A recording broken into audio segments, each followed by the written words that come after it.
I finally wrapped up a full level 1 to 20 campaign, and it only took 6.5 years. As you might imagine, I learned a lot over the years, and if you're planning on running a longer game yourself, or one that gets to really high levels, here's some advice for keeping your players engaged, keeping the game challenging, and still having plenty of fun through the whole journey.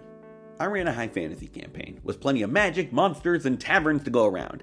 But one reason I was able to keep my players' attention for so long, at least this is what they told me, is because we were constantly switching between genres during the campaign.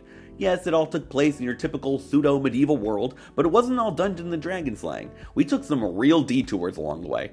They were pirates for a while, gathering a crew and building up their ship. There were horror arcs, like a zombie apocalypse, or delving into the twisted reality of one of the PC's minds. They dealt with political intrigue, planned epic battles, and even pulled off a casino heist. Not bad for one campaign. That's not to say you have to do any of those things in your own games, but sometimes shaking things up is the best way to stave off boredom. So instead of planning another dungeon crawl, or more of the same hacking and slashing that D&D often requires, consider other ways to challenge your players. Change up their surroundings, or give them goals beyond kill big monster. Variety is the spice of life. And D&D. This campaign went for so long, it saw a lot of major milestones for me and my players. Marriage, moving for jobs, leaving the country, a pandemic, even the birth of a child. We're all adults with lives outside D&D. Shocking, I know. And sometimes our real-world responsibilities got in the way of rolling dice with friends. We had multiple breaks of several weeks or months where we just couldn't play.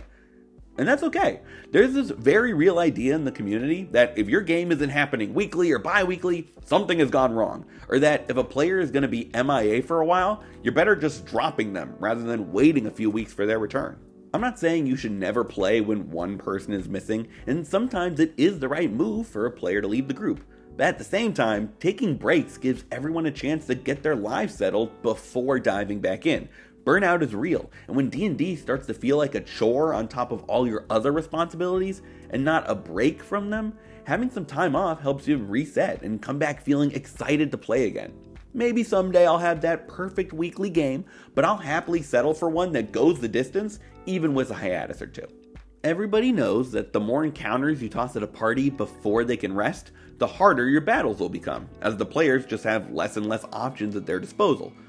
But at lower levels, you can kind of ignore this sometimes. Lower HP, fewer spells, and less damage means that through numbers or brute force, you can keep fights challenging even when the party has every tool at their disposal.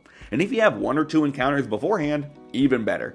But as their levels get higher and higher, that stops being true. Like, at all. If your players have their entire build to throw at a boss, they will win handily. The amount of times I chucked a big, powerful monster at my players, expecting it to be a real challenge, only for them to absolutely steamroll it with minimal difficulty was too many times to count. For the final arc of my campaign, I can very neatly split my bosses into those that were tough and those that weren't, and every difficult fight came after the players had been worn down beforehand. If you want your bosses and big bad guys to really give your party a run for their money, you have to drain their resources first. Henchmen, traps, puzzles, or even a first, weaker state before the boss takes their true form are all ways you can slow down the party and make the final fight more challenging. And of course, giving that boss minions, lair actions, and other secondary means of harassing the players will help too. Anything to take pressure off the big guy. And if you're worried about your players resting right before the final challenge, put them in situations where they won't get a chance to. Haunted dungeons that mess with the dreams of anyone who tries to sleep. Massive battles where the party needs to complete objectives before the enemy wins. And a boss who is smart enough to heal or flee if they get a whiff of the players coming are all ways you can force the party into action, even if they'd love to get a short rest in first. Over the course of the campaign, my players looted countless hoards, lost vaults, and treasure rooms, and as the foes they defeated grew in power and riches, my players started to get pretty loaded themselves, and as the danger of the tasks being asked of them rose, so did the paychecks they expected upon completion. If you're okay with gold losing all meaning to your players, that's totally fine. Let them set up a trust fund and enjoy their endless wealth. But for me, I wanted money to still be something I can motivate them with. And not just that, they earned all this loot, so why not make that meaningful? there are lots of ways you can encourage your players to stop saving and start spending. I actually made a whole video about it, but in short, you can offer them some big ticket items that won't just lighten their wallet, but will make them feel even more at home in your game world. Things like keeps, ships, shops, guilds, even a small town of their own will let them make a mark on the setting and drain their pockets in the process. And now they have a reason to take up that new contract or loot another dragon's hoard. They have a bed and breakfast they need to take care of. So when you let them spend their riches, everyone wins. At the end of the day, what separates D&D from other games is that your players get to make real choices. Through what they say and do, the party can have a real effect on the world of the story.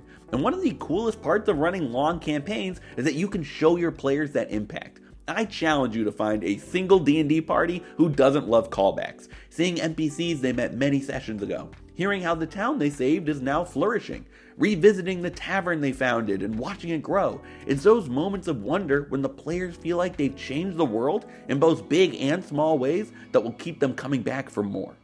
And to be clear, those impacts don't have to always be positive. When my party's favorite Boggle companion died, they made a deal with a demon lord to get his soul back.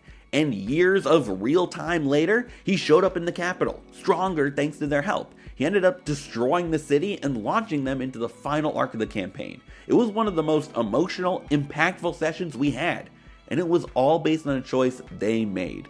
If you want to run a game that goes for years, hitting on all sorts of highs and lows, it can't just come from your brain alone. You have to let the players shape the world around them, because no story will be more meaningful than the one you make together. That's it for this one. I'd love to hear about the longest campaigns you've ever run, or the shortest, in the comments. Thanks for watching. If you enjoyed the video, leaving a like is always appreciated. And if you want to see more, you should subscribe to the Bard's College. I make videos all about D&D, DMing, and everything in between, so there's more to come. But for now, good luck, and remember, crit your players.